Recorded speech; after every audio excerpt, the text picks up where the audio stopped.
Right now, the Italian Alps are facing one of the most dangerous avalanche periods in more than a decade. This is not a single accident. This is a growing and deadly cycle spreading across mountain valleys, ski corridors, and remote communities. And it is unfolding only a short distance from the upcoming Winter Olympics venues. Over the last several days, avalanches across the Alpine region have killed dozens of people.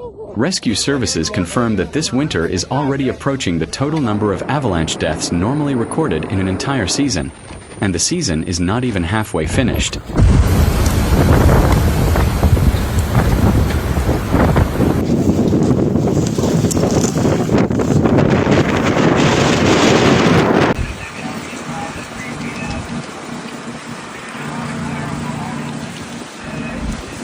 Entire valleys have been placed under emergency restrictions. Helicopters are flying continuous evacuation missions. Mountain roads are repeatedly buried. Rail and transport links have been disrupted. And the danger level has not dropped. But one moment explains the scale of this crisis more clearly than any statistic. During a busy ski afternoon in a high-altitude resort area in northern Italy, people waiting near a chairlift suddenly looked up and saw a massive white wall breaking loose from high above the ridgeline. Within seconds, the slope collapsed. Skiers tried to move uphill. Families froze in place. Then the cloud of snow swallowed the entire scene. The footage spread across social media within hours. What makes this moment even more disturbing is what had happened on the same mountainside only 2 days earlier. 3 experienced skiers entered the same terrain. None of them came back alive. This is the reality now facing the Aosta Valley and surrounding Alpine regions. To understand how the situation escalated so rapidly, you have to follow how the weather system intensified day by day. A powerful winter storm began feeding continuous snowfall into the western Alps. Forecast models warned that snow accumulation at higher elevations would exceed 1 meter in a very short period. Within 48 hours, weather stations recorded extreme totals of new snow, adding massive weight to already fragile layers beneath the surface. Shortly after, regional avalanche authorities raised the danger classification to a high-risk level. Civil protection services issued emergency alerts. Across nearby mountain regions, multiple high-altitude ski areas were forced to shut down completely. Entire resorts closed operations for the first time in decades. Local authorities ordered residents and tourists in several mountain towns to remain indoors overnight. Movement was restricted. Emergency services prepared for large-scale rescue operations. And then the accidents began to multiply. On a snow-covered trail above a remote mountain village, a lone worker was suddenly swept away when the slope released without warning. He was buried beneath more than a meter of snow. In his final moments of consciousness, he managed to place an emergency call before the signal cut out. Rescue teams worked for hours in unstable terrain using avalanche dogs and probing equipment. They found him barely alive, suffering from severe hypothermia. He survived. But only hours later, 3 skiers in another nearby valley were buried by a separate avalanche. Despite rapid response, none of them could be saved. This is the hidden danger that is not always visible in dramatic videos. The western Italian Alps do not rest on simple, uniform terrain. These valleys are surrounded by some of the highest and steepest mountain massifs in Europe. When strong northwesterly winds strike these peaks, enormous volumes of snow are transported across ridgelines and deposited on leeward slopes. This process forms what avalanche scientists call wind slabs. These slabs behave like loaded chambers on the mountain. They sit on top of older, weaker snow layers that formed weeks earlier.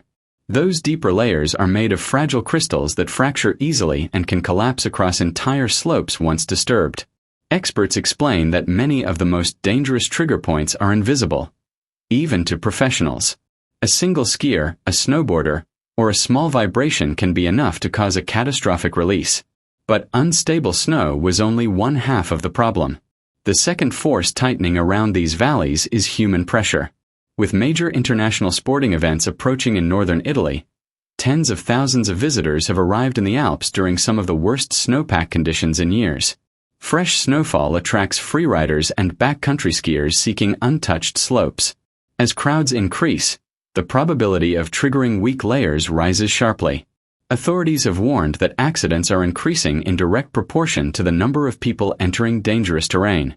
Two powerful forces collided at the same time. The mountains became more unstable, and the mountains became more crowded. That collision turned deadly. On a steep off-piste route beneath one of the region's most famous peaks, 3 experienced freeriders entered a narrow gully. Witnesses below saw the slope fracture almost instantly. The snow accelerated through the channel and buried all 3 men.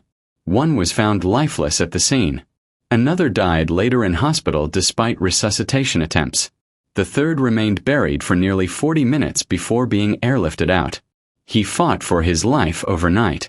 He did not survive. 15 rescuers, multiple dog units and helicopters were deployed in a single operation. They knew the mountain. The mountain did not care. And the disaster did not stop after those deaths. Later the same afternoon, another avalanche buried a regional mountain road, cutting off several villages. The following day, a separate avalanche in the Alps derailed a passenger train on a major north-south rail corridor. Dozens of passengers were on board. Several were injured. In yet another valley, a massive slide buried the only road connecting a tourist village to the outside world. Helicopters were forced to evacuate hundreds of people from a single area. Dozens had no way to return home and were sheltered overnight at emergency facilities. In only a few days, multiple valleys experienced evacuations, infrastructure damage, and repeated closures. The numbers tell a brutal story. Snow depth in the upper valleys now exceeds 3 meters in some locations.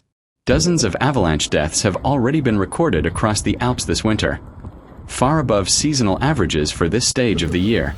Today's official avalanche bulletin for northern Italy still rates the danger level as high. The trend is listed as unchanged. More snow is forecast. But forecasters are now warning of a second threat. A midweek warming pattern could allow meltwater to penetrate deep into the weak layers beneath the surface. This creates the conditions for wet snow avalanches. Heavier, slower, and capable of traveling farther into valleys and infrastructure zones. Investigators are still examining whether several of the fatal slides were triggered naturally or by human movement. Red zone boundaries remain under review. Entire communities remain on standby. And there is one final and deeply dangerous paradox. Historically, the period responsible for the highest number of avalanche deaths does not always occur at the highest danger rating. It often begins when the rating drops slightly, when people believe the slopes are safe again. And if dozens of people have already died this winter while the snowpack is still hiding fractures no expert can see, in the Italian Alps, everyone buried in the recent slides was recovered. The question no one can answer tonight is simple. Is the mountain finished?